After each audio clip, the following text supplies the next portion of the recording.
प्रिय छात्रों, आज हम तुलसीदास द्वारा रचित राम लक्ष्मण परशुराम संवाद का भाग 2 पढ़ेंगे। कौशिक सुनो मंद यहु बालक, कुटिल काल बस नीच कुल घालको। इस अंश में लक्ष्मण के अपमानजनक व्यंग्य वचनों से क्रोधित होकर परशुराम विश्वामित्र से उन्हें समझाने के लिए कह रहे हैं। कहते हैं कि हे विश्वामित्र सुनो, ये बालक तो बड़ा ही बुद्धिहीन और कुटिल स्वभाव का है। लगता है ये काल के वश में होकर यानी मृत्यु के वश में होकर अपने कुल का विनाश करवाएगा, अपने कुल का विनाश करने वाला बनेगा। भानु वंश राकेश कलंकु, निपट निरंकुश अबुद्धु असंकु। कि यह तो सूर्यवंश रूपी चंद्रमा का कलंक है। यह 33 अवछंद मूर्ख और निडर बालक है। काल कवलु होई क्षणमाही, कहो पुकारी खोरी मोहिनाई। यह थोड़ी ही देर में काल का ग्रास बन जाएगा, यानी मेरे हाथों मारा जाएगा।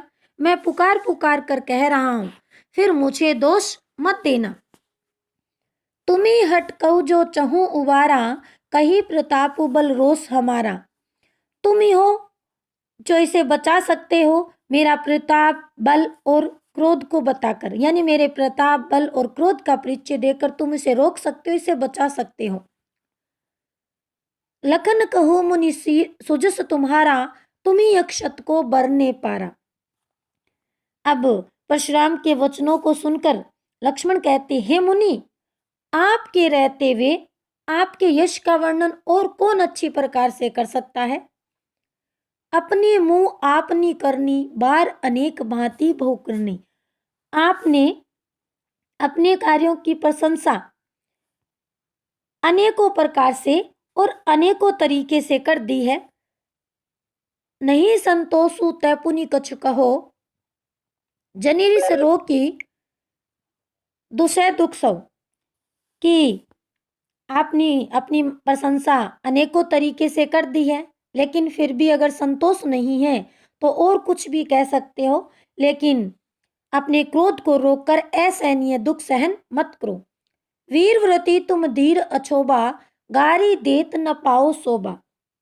कि आप वीर व्रत का पालन करने वाले, धैर्यशाली और क्रोध रहित व्यक्ति हैं। आपको गाली देते हुए शोभा नहीं देता। सूर समर करनी करई, कहीं न जनावई आपू, विद्यमान रन पाई रिपु कायर कथी न प्रतापू। कि सूरवीर युद्ध में वीरता का प्रदर्शन करते हैं, वे अपने मुंह से अपनी प्रशंसा नहीं करते। कायर लोग युद्ध में शत्रु को सामने पाकर अपनी वीरता की डींगे हाँका करते हैं। तुम्हें तो काल जनु हाँक लावा, बार बार मोहि लागी बुलावा। सुनत लखन के वचन कठोरा, परसु सुधारी धरेउ कर घोरा। लक्ष्मण ने परशुराम से कहा कि आप तो मानो मृत्यु को अपने साथ हाँक कर ला रहे हो, बार बार मेरे लिए मृत्यु को बुला रहे हो। लक्ष्मण के कठोर और व्यंग्य के वचन सुनकर परशुराम ने अपने भयंकर फरसे को संभाल कर हाथों में धारण कर लिया। अब जनि देई दोषु मोहि लोगो, कटुवादी बालकु व जोगो। वह कहने लगे कि हे लोगो, अब मुझे दोष मत देना, क्योंकि कड़वे वचन बोलने वाला ये बालक वध के योग्य है, मरने के ही योग्य है। बाल विलो की बहुत में बाचा, अब ये मारन हार बसाचा। कि बालक समझकर मैंने अब तक इसे बहुत बचाया, लेकिन ये तो वास्तव में मरने के योग्य है। कौशिक कहा क्षमीय अपराधु, बाल दोष गुण गनई न साधु। खर कुठार में ऐकर उनको ही, आगे अपराधी गुरु द्रोही। कि बात को बढ़ता हुआ देखकर विश्वामित्र परशुराम से कहते हैं कि मुनि, सज्जन लोग जो है ना, वो बालकों के गुण और दोषों पर अधिक ध्यान नहीं देते, इसलिए आप इसे क्षमा कर दीजिए। इस पर परशुराम ने कहा, मेरे हाथों में धारदार फरसा है और मैं बड़ा निर्दयी और क्रोधी हूं, और ऊपर से मेरे सामने गुरु का अपमान करने वाला गुरुद्रोही खड़ा है। उत्तर दे तो छोड़ू बिन मारे, केवल कौशिक सील तुम्हारे। अगर मैं बार बार उत्तर देकर, केवल जवाब देकर बिना मारे इसे छोड़ रहा हूं, तो हे विश्वामित्र, केवल तुम्हारे अच्छे आचरण के कारण। न तय यहीं काटी कुठार कठोरे, गुरई उरिन होते श्रम थोरे। नहीं तो मैं अभी इसी कठोर कुलाड़े से इसे काट डालता और गुरु के ऋण से मुक्त हो जाता। गादी सुनु कहर देसी, मुनि हरिहरे सूज, आय में खांड न ऊख में, अजू न बूझ अबूझ। यह सुनकर विश्वामित्र मन ही मन हंसे और सोचने लगे कि मनु परशुराम को तो हरा ही हरा सूझ रहा है, यानी उन्हें तो सब कुछ अपनी वीरता जैसा ही कुछ दिखाई दे रहा है। उन्हें खुद को वीर और अन्य लोग कायरी कार दिखाई दे रहे हैं। वो ये नहीं जानते कि ये लोहे से बना खांडा है, गन्ने से बनी खांड नहीं है। अर्थात वो इस बात के लिए अनजान है। वो ये नहीं जानते कि ये साधारण पुरुष नहीं है, ये क्षत्रिय वंशी राम और लक्ष्मण है। लखन कहूँ मुनिशील तुम्हारा, को नहीं जानत विदित संसारा। मात पिति उरन बहनी के, गुरु ऋण रहा सोच बड़ जी के।